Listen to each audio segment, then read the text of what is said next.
प्राचीन समय की बात है। उज्जैनी राज्य में राजा विक्रम का शासन था। वे न्यायप्रिय, पराक्रमी और अत्यंत बुद्धिमान थे। उनके राज्य में सुख शांति थी, लेकिन एक दिन कुछ ऐसा हुआ जिसने पूरे राज्य को भय और चिंता में डाल दिया। राज्य के गांवों से अजीब घटनाओं की खबरें आने लगीं। लोग अचानक गायब हो जाते, खेतों में अनदेखी ताकतें तबाही मचाती और रात के समय महल के चारों ओर अजीब आवाजें सुनाई देती। राजा विक्रम ने अपने सैनिकों को भेजा, लेकिन वे भी इस रहस्य को सुझाने में असफल रहे। एक रात राजा स्वयं अपने महल की बालकनी में खड़े थे। तभी उन्होंने देखा कि उनकी राजसभा के द्वार अपने आप खुल रहे हैं। कोई अंदर जा रहा था, लेकिन वहां कोई दिखाई नहीं दे रहा था। राजा विक्रम ने अपने सबसे भरोसेमंद गुप्तचर को इस रहस्य की जांच के लिए भेजा। वह अदृश्य शक्ति को पकड़ने के लिए कई उपाय करता, लेकिन हर बार असफल हो जाता। अंततः एक रात उसने देखा कि महल के आंगन में मिट्टी पर किसी के पैरों के निशान बन रहे हैं। ये स्पष्ट था कि कोई अदृश्य शक्ति वहां मौजूद थी। गुप्तचर ने राजा को ये खबर दी। राजा विक्रम को अब पूरा विश्वास हो गया कि उनके राज्य पर कोई रहस्यमयी शक्ति हावी हो रही थी। राजा विक्रम ने निश्चय किया कि वे स्वयं इस रहस्य का समाधान करेंगे। उन्होंने अपनी तलवार संभाली और रात के समय महल के प्रांगण में छिपकर बैठ गए। जैसे ही आधी रात हुई, उन्हें फिर वही अजीब आवाजें सुनाई देने लगी। उन्होंने देखा कि एक सिंहासन अपने आप हिल रहा था, जैसे कोई उस पर बैठ रहा हो। राजा ने अपनी तलवार उठाई और तेजी से उस स्थान पर वार किया जहां उन्हें अदृश्य योद्धा के होने का आभास हुआ था। तभी एक जोरदार गर्जना हुई और एक रहस्यमयी छवि प्रकट हुई। वह एक योद्धा था, लेकिन उसका शरीर आधा पारदर्शी था। राजा विक्रम ने पूछा, तुम कौन हो और मेरे राज्य में क्यों आतंक फैला रहे हो? योद्धा ने भारी स्वर में उत्तर दिया, मेरा नाम वीरभद्र है। मैं एक श्रापित योद्धा हूँ। वर्षों पहले जब ये राज्य नया नया बना था, तब मैं इसके राजा का सेनापति था। लेकिन एक छल के कारण मुझे युद्ध में मार दिया गया और मेरी आत्मा को मुक्ति नहीं मिली। जब भी कोई नया राजा यहाँ शासन करता है, मैं उसकी परीक्षा लेता हूँ। यदि वह योग्य होता है तो मैं उसके राज्य की रक्षा करता हूँ, अन्यथा उसे समाप्त कर देता हूँ। राजा विक्रम ने गंभीर स्वर में कहा, यदि तुम मेरी परीक्षा लेना चाहते हो तो उचित विधि से लो। निर्दोष प्रजा को कष्ट देना उचित नहीं। वीरभद्र ने राजा की बुद्धिमानी और साहस देखकर कहा, ठीक है, मैं तुम्हारी परीक्षा 3 कठिन चुनौतियों के रूप में लूंगा। यदि तुम सफल हुए तो मैं हमेशा के लिए तुम्हारे राज्य की रक्षा करूंगा, लेकिन यदि तुम असफल हुए तो तुम्हें इस राज्य को छोड़कर जाना होगा। राजा विक्रम ने चुनौती स्वीकार कर ली। अगले दिन वीरभद्र ने राजा विक्रम को एक घने जंगल में ले जाकर कहा, तुम्हें इस जंगल में बिना भोजन और जल के पूरे एक दिन बिताना होगा। यहाँ खतरनाक जानवर और भयंकर भूख प्यास तुम्हारी परीक्षा लेंगे। राजा विक्रम ने इस चुनौती को स्वीकार किया। उन्होंने जंगल में बिना भय के प्रवेश किया। वहाँ शेर, हाथी और अन्य हिंसक जानवर थे, लेकिन राजा ने अपने धैर्य और समझदारी से खुद को सुरक्षित रखा। जब रात हुई तो भयंकर भूख प्यास ने उन्हें कमजोर कर दिया, लेकिन उन्होंने अपनी इच्छाशक्ति से इसे सहन किया। सुबह होते ही वीरभद्र प्रकट हुआ और बोला, तुमने धैर्य की परीक्षा उत्तीर्ण कर ली। वीरभद्र राजा विक्रम को एक विशाल गुफा में ले गया। वहां एक पत्थर की दीवार पर 3 रहस्यमयी चिन्ह बने थे। वीरभद्र ने कहा, इन 3 चिन्हों में से केवल एक ही सही मार्ग की ओर इशारा करता है। यदि तुम सही चिन्ह को चुनकर उस मार्ग पर आगे बढ़े तो तुम बच जाओगे, अन्यथा ये गुफा हमेशा के लिए तुम्हारी कब्र बन जाएगी। राजा विक्रम ने ध्यानपूर्वक उन चिन्हों को देखा। पहले चिन्ह में एक तलवार बनी थी, दूसरे में एक कमल का फूल और तीसरे में एक जलती हुई मशाल। उन्होंने सोचा, तलवार युद्ध का प्रतीक है, लेकिन ये हमेशा सही रास्ता नहीं दिखाती। मशाल प्रकाश देती है, लेकिन ये भ्रमित भी कर सकती है। कमल का फूल ज्ञान और शांति का प्रतीक है, और यही सच्चे राजा का मार्ग होना चाहिए। उन्होंने कमल के चिन्ह वाले मार्ग को चुना। जैसे ही उन्होंने कदम रखा, गुफा का द्वार खुल गया और वे सुरक्षित बाहर आ गए। वीरभद्र ने मुस्कुराते हुए कहा, तुमने बुद्धिमत्ता की परीक्षा भी उत्तीर्ण कर ली। अब अंतिम परीक्षा की बारी थी। वीरभद्र ने कहा, तुम्हें मुझसे युद्ध करना होगा। यदि तुम मुझे हरा सके तो मैं इस राज्य की रक्षा का वचन दूंगा।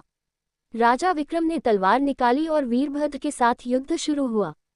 अदृश्य योद्धा बहुत शक्तिशाली था, लेकिन राजा विक्रम ने अपनी कुशल युद्धकला और चतुराई से उस पर वार किया। कई घंटे तक चले इस भीषण युद्ध के बाद राजा ने एक ऐसा वार किया कि वीरभद्र भूमि पर गिर पड़ा। वीरभद्र ने उठकर कहा, राजा विक्रम, तुमने तीनों चुनौतियां सफलतापूर्वक पार कर लीं। अब से मैं तुम्हारे राज्य की रक्षा करूंगा। वीरभद्र की आत्मा को मुक्ति मिल गई और वह प्रकाश की एक किरण में बदलकर आकाश में विलीन हो गया। राजा विक्रम विजयी होकर अपने महल लौटे। पूरे राज्य में हर्ष और उल्लास छा गया। इसके बाद उज्जैनी राज्य में कभी कोई अनहोनी घटना नहीं हुई। राजा विक्रम का नाम इतिहास में एक महान शासक के रूप में दर्ज हुआ, जिसने न केवल अपने साहस से बल्कि अपनी बुद्धिमानी और न्यायप्रियता से राज्य को सुरक्षित रखा। शिक्षा। सच्चे राजा को केवल शक्ति नहीं, बल्कि धैर्य, बुद्धिमत्ता और पराक्रम की भी आवश्यकता होती है। जो व्यक्ति इन तीनों गुणों को अपनाता है, वही सच्चा विजेता होता है। गंगा किनारे बसा एक पुराना गांव था, जिसे लोग भूतिया गांव कहते थे। वहां के सभी घर वीरान पड़े थे, और जो भी वहां रात बिताने जाता, वह या तो गायब हो जाता या फिर पागल होकर लौटता। राहुल एक साहसी युवक था। उसे इन अंधविश्वासों पर यकीन नहीं था। उसने अपने दोस्तों से कहा, मैं इस गांव में एक रात अकेले बिताकर साबित कर दूंगा कि ये सब सिर्फ मनगढ़ंत कहानियां हैं। उसके दोस्त घबरा गए। पागल मत बन, जो वहां गया वो कभी वापस नहीं आया। पर राहुल नहीं माना। रात के अंधेरे में राहुल गांव पहुंचा। चारों ओर अजीब सी नीरवता थी। ठंडी हवा सरसराने लगी। उसने एक टूटी फूटी हवेली देखी और सोने के लिए वही कोना चुन लिया। 12 बजे रात। अचानक हवेली के अंदर सरसराहट शुरू हो गई। राहुल ने टॉर्च जलाई, लेकिन कुछ नजर नहीं आया। तभी उसे महसूस हुआ कि कोई उसके पीछे खड़ा है। उसने धीरे धीरे सिर घुमाया और एक काली परछाई, लाल जलती हुई आंखें, गले से आती डरावनी गुर्राहट। तू यहाँ क्यों आया है? राहुल का खून जम गया। वह कांपते हुए दीवार से जा टकराया। अचानक हवेली की दीवारों पर खून के धब्बे उभरने लगे। कानों में किसी के चीखने की आवाज गूंजने लगी। भाग जा, नहीं तो तू भी मर जाएगा। राहुल चीखता हुआ भागा। पीछे से दरवाजा खुद ब खुद बंद हो गया। जब वह गांव के बाहर पहुंचा, तो उसके दोस्त उसे देखकर दंग रह गए। राहुल के बाल सफेद हो चुके थे। उसकी आंखें डर से फटी हुई थीं। वह बुरी तरह कांप रहा था। भूत, वह सच में वहां था। तब से कोई भी उस गांव की सच्चाई जानने की हिम्मत नहीं जुटा पाया। रामू एक साधारण किसान था, जो अपने परिवार के साथ एक छोटे से गांव में रहता था। उसकी जिंदगी मेहनत और संघर्ष से भरी थी, लेकिन वह हमेशा खुश रहता था। परंतु गांव में एक जगह ऐसी थी, जहां कोई जाने की हिम्मत नहीं करता था। वह थी पुरानी हवेली। कहते हैं, वहां एक भूत का साया था। जिसने भी वहां जाने की कोशिश की, वह या तो गायब हो गया या फिर पागल होकर लौटा। लेकिन रामू को इन सब बातों पर यकीन नहीं था। एक दिन गांव के मुखिया ने घोषणा की, अगर कोई उस हवेली में जाकर यह पता लगाए कि वहां क्या हो रहा है, तो उसे इनाम दिया जाएगा। रामू को यह चुनौती पसंद आई। वह अकेले ही रात के समय हवेली की ओर निकल पड़ा। जैसे ही उसने हवेली के गेट को पार किया, एक ठंडी हवा का झोंका आया और दरवाजा अपने आप धड़ाम से बंद हो गया। रामू का दिल तेजी से धड़कने लगा, लेकिन उसने खुद को संभाला। उसने हाथ में जलती हुई मशाल ली और अंदर बढ़ा। हवेली के अंदर चारों ओर धूल और मकड़ियां थीं। अचानक उसे किसी के पैरों की आहट सुनाई दी। कौन है वहाँ? रामू ने हिम्मत दिखाते हुए पूछा। कोई जवाब नहीं आया, लेकिन तभी एक दरवाजा अपने आप खुल गया और अंदर से एक डरावनी परछाई निकली।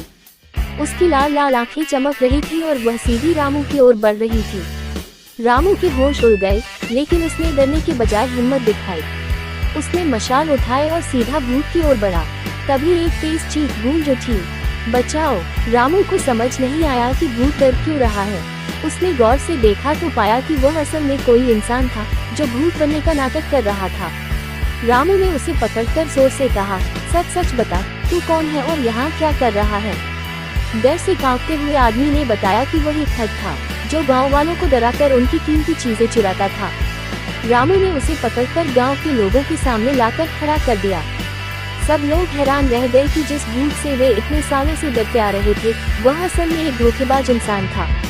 मुखिया ने रामू को इनाम दिया और पूरे गांव में उसकी बहादुरी की चर्चा होने लगी।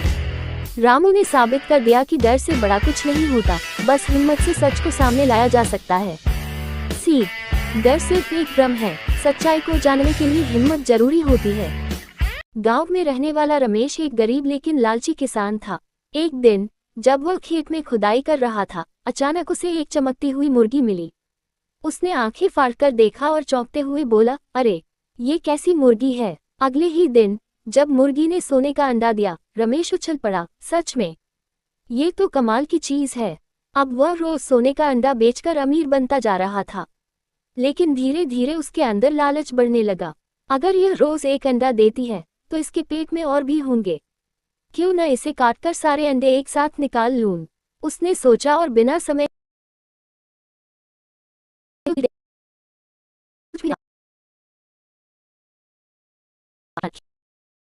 क्या करना, अब रोने का अंडा बचा न अमीरी।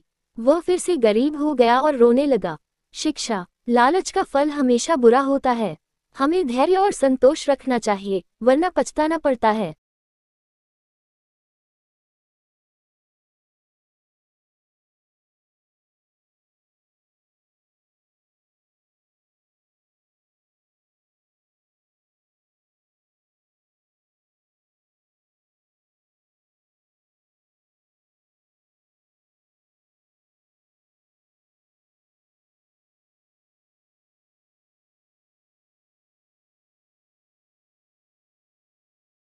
एक बार की बात है, एक छोटे से गांव में छोटू नाम का एक बच्चा रहता था। उसे कार्टून देखना और कहानियां सुनना बहुत पसंद था, लेकिन उसकी सबसे बड़ी समस्या थी कि वो पढ़ाई में कमजोर था। एक दिन स्कूल से लौटते समय उसे एक बूढ़े बाबा मिले। उन्होंने छोटू को एक चमकती हुई पेंसिल दी और कहा, यह कोई साधारण पेंसिल नहीं है, इससे जो भी बनाओगे वो सच हो जाएगा। छोटू को पहले यकीन नहीं हुआ, लेकिन उसने जमीन पर एक आइसक्रीम बनाई और वह सचमुच सामने आ गई। वो खुशी से झूम उठा। फिर उसने एक साइकिल बनाई और वो भी हकीकत में बदल गई। अब छोटू ने सोचा, क्यों न इस पेंसिल से अपना होमवर्क भी खुद से लिखवा लूं। लेकिन जैसे ही उसने ऐसा किया, पेंसिल ने काम करने से मना कर दिया। तभी बाबा की आवाज आई, इसका सही इस्तेमाल करना सीखो, तभी ये तुम्हारी मदद करेगी। छोटू को समझ आ गया कि मेहनत का कोई विकल्प नहीं। उसने पेंसिल का इस्तेमाल सिर्फ अच्छाई के लिए किया, गरीबों की मदद करने के लिए खाना बनाया, गांव में पेड़ लगाए और स्कूल में नई किताबें बनाई। धीरे धीरे उसकी मेहनत रंग लाई और वो पढ़ाई में भी अच्छा हो गया। जब वो बड़ा हुआ तो एक बड़े वैज्ञानिक के रूप में मशहूर हुआ। शिक्षा, जादू से ज्यादा मेहनत की ताकत होती है।